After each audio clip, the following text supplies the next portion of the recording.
My main motivation to come to Japan was basically to experience the Japanese lifestyle and to live in the shoes of a Japanese person.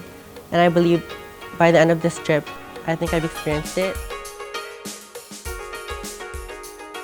Every year, students from the state of Hawaii are given a chance through a generous grant from the Freeman Foundation to experience a country much different from their own. 19 students from 13 public and private schools throughout the state of Hawaii went on the trip of a lifetime with the Pacific and Asian Affairs Council. 2 weeks of traveling and learning gave them a wide variety of remarkable and life-changing experiences. This trip to Japan was a very eye-opening and new experience. I never had a chance to travel to another country with just a group of students. Before they reached the shores of Japan, the students each had preconceived ideas and expectations of what their experience would be. Nevertheless, they found themselves on a journey of self-discovery paved by the ancient traditions of the country and its modern advancements.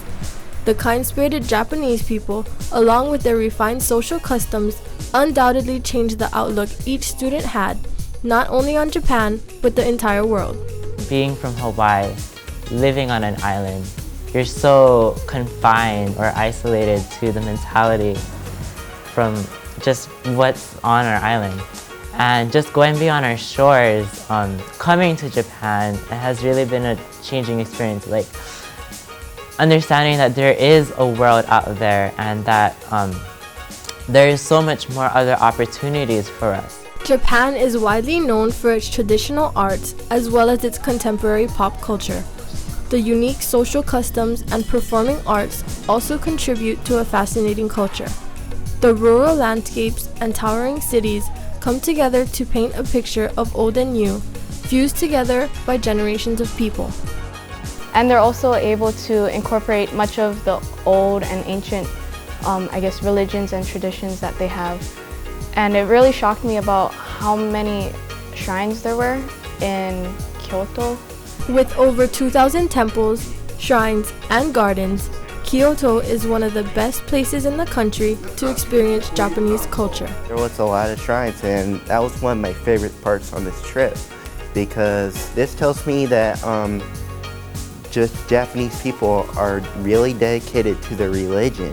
The PAC students also made a stop in Miyajima, a small island off the coast of a UNESCO World Heritage Site famous for its floating shrine.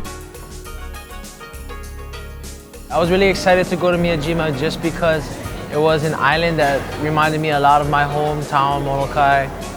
And I was really amazed by the Shinto shrine that was in the water. And I was amazed at how the Japanese people could build this shrine in the middle of the ocean. The Hawaii students were familiar with this type of small island lifestyle, but were in for quite a shock when they visited Japan's biggest city, Tokyo. The students had to learn to keep up with the bustling, fast-paced, crowded urban life. They have very fast and efficient transportation. They have many trains, subways. And if they weren't making use of public transportation, the students were Walking fast, in Hawaii, everybody's all chill, they're not used to walking as fast as Japanese people, so that was kind of the challenge, walking fast. Another challenge the PAC students faced was the language barrier. Luckily, they got help from their homestay partners and students at Tachibana High School. When we went to Tachibana and we didn't know how to do kanji, they would all help us and they wouldn't get frustrated that we didn't know anything. My experience at Tachibana exceeded my expectations because I didn't expect them to try so hard to talk to us and understand us. Spending time with students at Tachibana High School in Tokyo was one of the trip highlights for the PAC students. Their 2-night homestay gave them a chance to not only explore different places in Tokyo, but also to experience a deeper connection to the Japanese way of life. It was during their stays with their host families that the students became most familiar with the culture around them.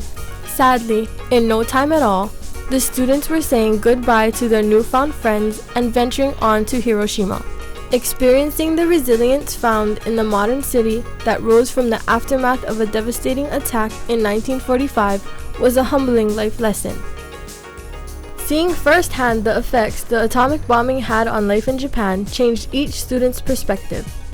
At the Children's Memorial in Hiroshima, they left a wish for peace represented by paper cranes they had folded during an origami class at the Hiroshima International Center. Students also had the chance to meet with a survivor of the bombing who taught them that peace can be achieved and it is up to the future generations to make a change for the better. Traveling on from Hiroshima, the group took taiko lessons while in kitakyushu, a form of ancient Japanese drumming, and had some fun singing karaoke. Performing arts are an important part of the Japanese culture, and participating in both traditional and modern forms allowed the students to step out of their comfort zone and try something different.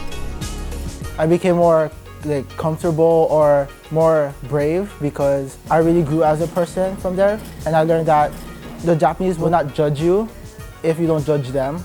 Since coming to Japan, I learned a lot about trying new stuff that you haven't tried before, like food or experiences or food. If you don't try something, you might end up regretting not knowing what it would be like if you haven't tried it. Like, would you have gained a new favorite food, or would you have gained more knowledge on something, or would you have met someone new that you would end up becoming best friends with?